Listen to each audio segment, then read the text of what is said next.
Thanks. Good morning, everyone. I'm accompanied up at the front here by Brother Mark Elliker from the Hamilton and Brantford Building Trades.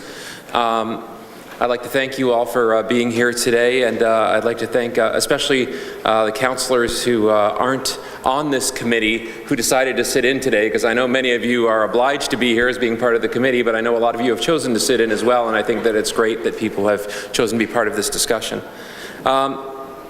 A couple of the earlier speakers were talking about the size that people represent. Well, Hamilton District Labour Council represents over 50,000 unionized workers across this city.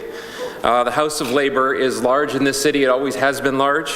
And as union and labour leaders, we are proud to stand in solidarity with the transgender community as City Council discusses and votes on the proposed transgender protocol. We feel the same equity rights that we fight to entrench in our own collective agreements within our workplaces and in our constitutions within our unions should be extended to all Hamiltonians. The trans protocol establishes equal rights for trans citizens in Hamilton. It seeks to end municipal government stigmatization of trans people. We feel that ending this stigmatization is important for several reasons related to the core values of the labour movement.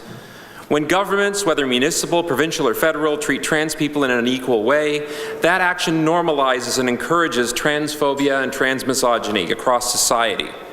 The Hamilton municipal government should be discouraging transphobia and certainly never increasing it. Trans workers often face enormous discrimination in the workplace and in the job market because of their gender identity. Their workplaces are made less safe and less healthy by transphobia and transmisogyny.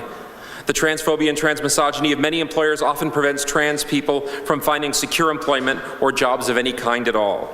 Systemic transphobic barriers to employment and to safe workplaces push too many trans people into chronic underemployment and poverty.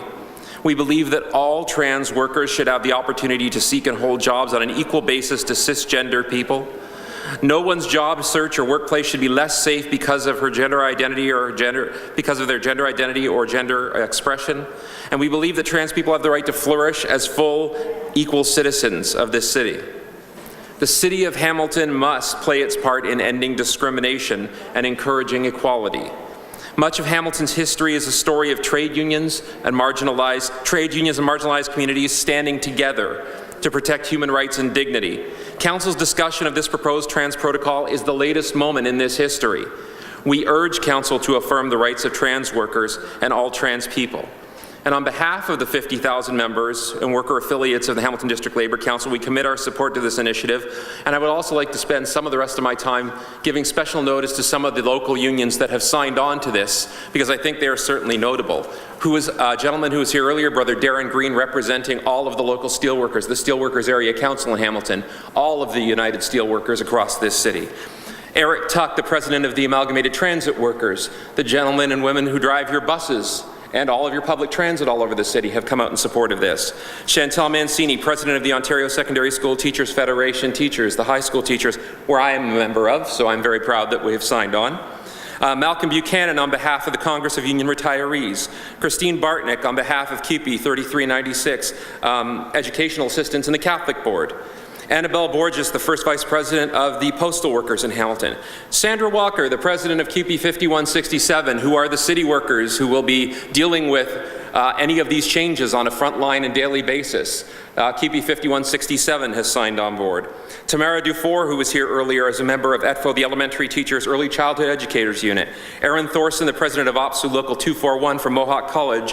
Ed Faulkner, the Chair of the Southwest Area Council of OPSU. Glenn Westby, the President of Unifor Local 504, Emily Highcoop, the President of Unifor Local 5555, mostly based out of McMaster University, Janet Geddes from OPSU Local 222, Lorraine Skitch from OPSU Local 221, Elaine Young on behalf of the OPSU retirees, and, as I mentioned, Brother Mark Elliker is here. We also have a number of signatures from the building trades as well. So in addition to Brother Elliker, who represents the Hamilton Brantford Building Trades, we have signatures from Tony DiMaria from the Local 7 of the Bricklayers, Scott McCoy from Millwrights Local 1916, Mitch Sinclair from the Millwrights 1007, Kyle Grohl from the Boilermakers Local 128, Brian Ross from Local 95 of the Insulators, Jeff Roman from UA Local 67, Steve Fox from IBEW Local 105, Sam Porto from Leuna 837, Brad Brave, Business Manager of IUEC Local 90, and Scott McQueen from Local 537 of the Sheet Metal Workers. All of those people have signed individually, and when this motion came up at Labour Council, it was passed unanimously. I ask you to please put your support behind it, as so many of the workers in Hamilton do. Thank you. Thank you, Tony. Mark, were you speaking as well, or you're standing for support? Thank you. Councillor Johnson? Thank you. Through you, Madam Chair.